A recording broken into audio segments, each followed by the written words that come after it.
नमस्कार, P3 भारत में एक बार फिर आप सबका स्वागत है। दोस्तों, आज एनडीए के समस्त दलों ने एक सुर से नरेंद्र मोदी को अपना नेता स्वीकार कर लिया और नरेंद्र मोदी 9 जून को शाम को शपथ लेने जा रहे हैं।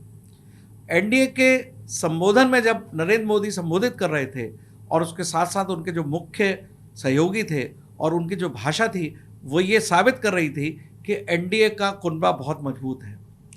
लेकिन राजनीति में एक दिन क्या होता है और दूसरे दिन क्या हो सकता है, इसकी कोई भी परिकल्पना नहीं कर सकता। तो आइए जानने की कोशिश करते हैं कि एनडीए जो शपथ लेने जा रहा है उसमें आने वाले समय पे क्या क्या परेशानियां आ सकती हैं। क्या ये गठबंधन 5 वर्ष तक मजबूती से काम कर पाएगा? क्या नरेंद्र मोदी अपने आकांक्षाओं और जो उनके उद्देश्य हैं उतनी तेजी से पूरे कर पाएंगे जिस तरह से वो सोचा करते थे 400 पार के नारे के साथ? मेरे साथ मौजूद हैं रंग मंच के बहुत सुलझे हुए कलाकार उमाशंकर मिश्र जी और साथ साथ दीपक जी। ये दोनों लोग राजनीति में भी उतना ही रसूख रखते हैं जितना कि रंग मंच में रखते हैं। आइए जानने की कोशिश करते हैं दीपक जी से। दीपक जी, आपका स्वागत है। जी नमस्कार, बहुत बहुत धन्यवाद, आभार कि आप सभी लोगों से मिलने का मुझे एक मौका मिला। और सबसे बड़ी खुशी इस बात की है कि आप और मिश्रा जी दोनों मिलकर आज हम सभी उस गूढ़ विषय पर चर्चा कर रहे हैं जो आज देश के लिए बहुत ज़रूरी है। नरेंद्र मोदी जी जो एक मिशन लेके चले हैं और जो आज हमको मैंडेट मिला है, सचमुच हिंदुओं के लिए और भारतवर्ष के लिए कहने को ठीक है कि हमको बहुमत मिल गया, लेकिन एक चौंका देने वाला एक ऐसा मैंडेट है जिस पे हर रात के बाद अगली सुबह क्या होगा ये हमको डराती है। सलोत्री जी, आपने अभी देखा कि गठबंधन ने बहुत मजबूती दिखाई जी, लेकिन उसमें एक किरदार मुझे डाउटफुल नजर आया। वो किरदार था नीतीश कुमार। आंध्र प्रदेश के मुख्यमंत्री, आने वाले मुख्यमंत्री चंद्रबाबू नायडू ने बहुत ही भाषा की शैली से ही उनके अंदाजा लग रहा था कि वो नरेंद्र मोदी के साथ कदम से कदम मिलाकर चलेंगे। लेकिन एक भाषा राजनीति के रूप में मैंने उनकी देखी नीतीश कुमार की। उन्होंने एक शब्द बोला कि हम तो आपके साथ हैं, जो आप कहेंगे हम उनके पीछे चलेंगे और आप हमारा बिहार का भला तो करेंगे ही।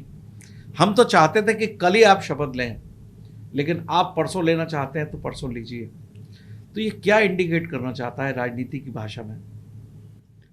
देखिए सर, राजनीति की भाषा में स्पेशली अगर मैं नीतीश कुमार के बारे में बातचीत करना चाहूँ, और भारतवर्ष की जनता उनको कई बार देख चुकी है। नीतीश कुमार हमारे साथ हैं, लेकिन कब तक रहेंगे ये कुछ कहा नहीं जा सकता, क्योंकि नीतीश कुमार के नाम पर आप जानते हैं पलटू कुमार करके एक शब्द उनके लिए एक आम भाषा में बताया गया है। तो नीतीश कुमार पर पूरा भरोसा करना एक अंधविश्वास करने वाली बात है। जहाँ तक चंद्रबाबू नायडू के बारे में है, उन पे हम भरोसा कर सकते हैं। हालांकि पहले भी उनके साथ एक बार गठबंधन हुआ था जो बाद में अलग हो गया। उन्हीं की वजह से अटल बिहारी वाजपेयी की सरकार, उन्हीं की वजह से अटल बिहारी वाजपेयी जी की सरकार एक बार गिर गई थी। लेकिन उन्होंने एक शब्द इस्तेमाल किया जी, जो मुझे कॉन्फिडेंस लेवल मेरा बढ़ रहा है कि उनके बारे में।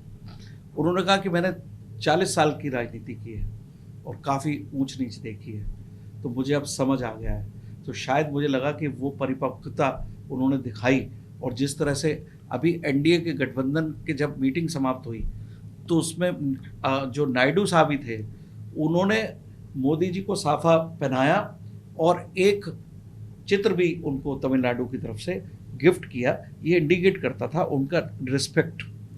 वाइसा वर्सा अगर आप नीतीश कुमार का देखें तो नीतीश कुमार ने मंच पे मोदी जी के पैर छुए। तो मुझे उस समय ऐसा लगा, उमाशंकर जी आपका भी स्वागत है, मुझे ऐसा लगा कि कहीं ऐसा तो नहीं है कि गॉडसे जैसे लोग जो पैर छू के गोली मारे थे।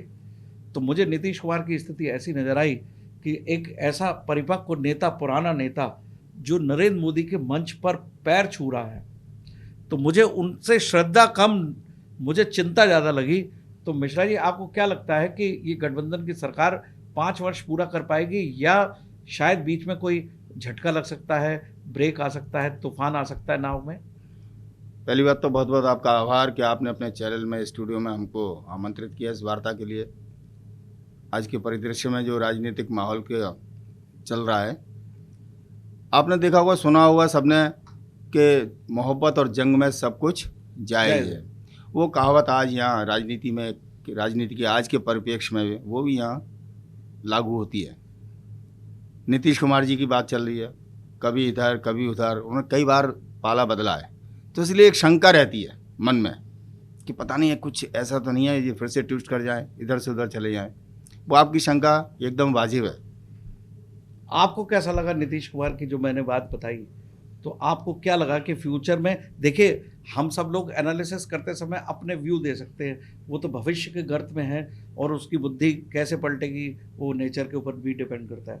लेकिन एक सामान्य नागरिक होने के नाते और राजनीतिक रूप में हम जो एनालिसिस करते रहते हैं, उसके हिसाब से नीतीश कुमार लंबे चलते नज़र आ रहे हैं या कुछ टेम्परेरी फेस है? देखिए सचदेवा जी, आज का जो परिदृश्य है और पिछले जो हमारे अनुभव हैं, उन अनुभवों के आधार पर हम इतना ही कह पाएंगे कि अगर कोई धागा टूट जाए और उसको बाद में हम जोड़ें उसी धागे को, तो वो जुड़ तो जाता है लेकिन उसमें एक गांठ पड़ जाती है। तो ये गांठ हमारे विचारों में हमेशा रहेगी जब तक हम नीतीश कुमार को एनडीए के कुनबे के साथ में सही तरीके से कार्य करते हुए नहीं देख लेते हैं। नई सरकार का गठन और उसके बाद में नई सरकार का मंत्रिमंडल का विस्तार, और जिस तरीके से धीरे धीरे जब सरकार 90 दिन की हो जाएगी, 6 महीने की होगी, और नीतीश कुमार की जो भूमिका रहेगी, उसके आधार पर हम कह सकते हैं। अभी तो हमको पूरा शक है कि नीतीश कुमार अपने स्वार्थ के लिए हमारे साथ हैं। अपरेंटली जब मैंने उनकी बात सुनी तो वो ये कहना चाहते थे, जो मेरे समझ में आया, कि आप जल्दी से शपथ लें ताकि मेरा मंत्रालय डिसाइड करे। बिल्कुल, यानी कि वो एक दिन के लिए भी मंत्रालय की, यानी कि जो उनकी शर्तें हैं, अपना स्वार्थ, ऐसा लग रहा है कि वो कहीं मंच किसी पे और तो बैठे हैं, हाँ, लेकिन उनके दिमाग में मंत्रालय है, बस इसलिए वो चाहते हैं कि जल्दी से शपथ लो और परसों मंत्रालय बताओ। करेक्ट। तो ये बात मेरे दिमाग में एकदम इंगित की। लेकिन आज मैं आप दोनों दोस्तों को एक बात अपने अनुभव से शेयर करना चाहता हूँ। आशा है आप दोनों मेरी बात को उस लाइन पर मैं आपको ले जाना चाहता हूँ जिस पे शायद आप सोच के मेरी बात को सेकंड करें। जरूर। नीतीश कुमार अभी बिहार में सरकार चला रहे हैं बीजेपी के बैसाखी से। मिश्रा जी, आपको ध्यान है? बिल्कुल। अब ये संभावना बहुत कम है कि ये फिर से पलटू राम बीजेपी को छोड़कर आरजेडी के साथ फिर से सरकार चलाएंगे बिहार में, क्योंकि बिहार में अगले साल चुनाव पेंडिंग है। ऐसी स्थिति में अगर आपने मंच को ध्यान से देखा हो तो एक शख्स और था, जीतन राम मांझी, उनके केवल एक सीट है साहब। एक बार को जयंत चौधरी को मंच पे नहीं बिठाया गया, जीतन राम मांझी को मंच पे बिठाया मोदी जी ने अपने साथ। तो ये इंडिकेशन था नीतीश कुमार को कि ध्यान रखना कि बिहार में खेला हो सकता है। बिल्कुल सही। तो मेरे हिसाब से अभी आने वाले वर्ष तक नीतीश कुमार, क्योंकि उन्हें मालूम है कि आज मैंने पलटी मारी तो वैसा वर्षा बीजेपी को विड्रॉ करना पड़ेगा, जैसा कि तेजस्वी यादव को उनसे कह रहे हैं वापस आ जाइए।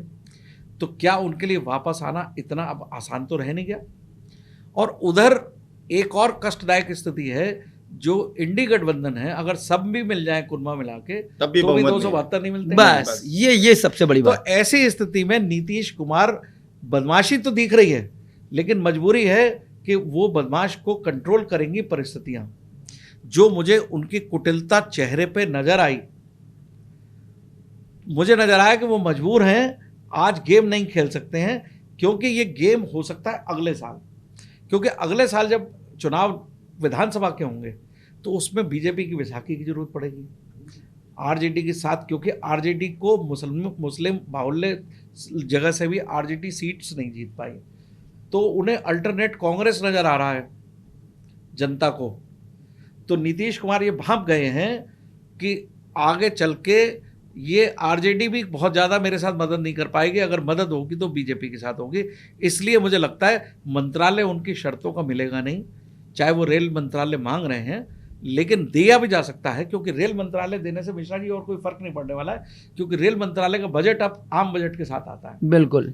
तो मोदी जी ने आज एक और स्ट्रांग मैसेज दिया है वहां से ही ये कहा है कि कोई भी सांसद, मैं सबको सूचना देना चाहता हूँ, कोई भी इधर उधर की फ़ोन की बात करे कि वो वहाँ जा रहा है, वो यहाँ आ रहा है, किसी तरह से कुछ नहीं होगा। एनडीए में जो है वो रहेगा, ये मेरी गारंटी है। राइट। तो ये गारंटी ना होके बल्कि नीतीश कुमार को धमकी थी। तो दोस्तों, मुझे नज़र आता है कि एनडीए की गवर्नमेंट अभी 6 महीने तक मैं आपको एक कैलकुलेशन और बताऊंगा कि 292 माइनस 28 मान लीजिए, अगर हम ये मानकर चलते हैं कि नायडू और नीतीश कुमार दोनों चले गए, तब तक एनडीए जो है इसलिए टाइम ले रहा है 9 तारीख तक का भी, कि शायद ऐसा ना हो कि पलटू राम 9 तारीख को भी विश्वास मत, क्योंकि जब शपथ लेंगे तो उसके बाद जब नई लोकसभा में पहली बार लोग आएंगे तो वहाँ पर उनको अपना विश्वास मत हासिल करना होगा। तो उसके लिए 8 से 10 दिन का टाइम और जाना होगा। शपथ ग्रहण करने के बाद जो पहली संसद होगी उसमें विश्वास मत हासिल करना पड़ेगा, एक लाइन का। उसमें भी नीतीश कुमार धोखा दे सकते हैं, तो पता लगा नीतीश कुमार है नहीं। तो उसके लिए एनडीए के और बीजेपी ने कम से कम 11 लोगों को ऑलरेडी तैयार कर रखा है 12 की जगह, और एक व्यक्ति छुपा हुआ काम कर रहा है, वो है उद्धव ठाकरे। उद्धव ठाकरे पर एक्सरसाइज शुरू हो चुकी है फडणवीस की। फडणवीस और एकनाथ शिंदे इस पर काम कर रहे हैं। अजीत पवार को भी चैलेंज किया जा रहा है। तो जब तक विश्वास मत की बात आएगी तो 6 महीने तक तो ये सरकार, एनडीए गठबंधन 100% आपका काम करेगा, ये मेरी गारंटी है इस एपिसोड से। अब आने वाले 3 महीने में क्या होगा और 6 महीने बाद क्या स्थिति हो सकती है, एक परिकल्पना है।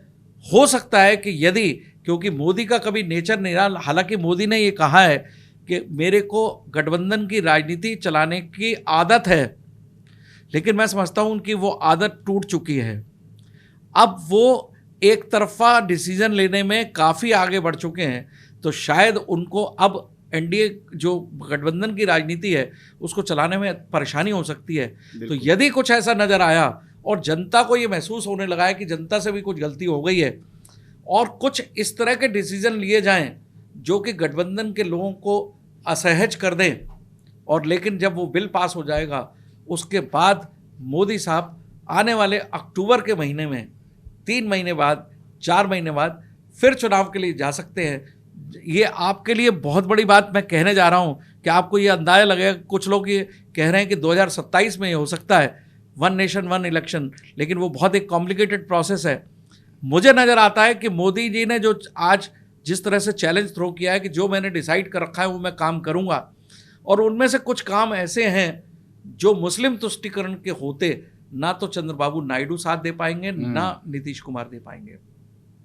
तो मुझे लगता है कि बाय हुक और बाय क्रुक ये लोकसभा में बिल को पास कराएंगे, राज्यसभा में इनके पास बहुमत ऑलरेडी है। ऐसी स्थिति में अक्टूबर माह में फिर से गवर्नमेंट वापस जा सकती है, बीजेपी गवर्नमेंट, पब्लिक के सामने कि जो आपने गलती दोहराई है उसको ठीक किया जाए। जो इस समय खासकर यूपी की जनता रियलाइज़ कर रही है कि हमसे काफ़ी कुछ गलतियां हो गई हैं, उसका फ़ायदा उठाकर नरेंद्र मोदी फिर से इलेक्शन में जा सकते हैं।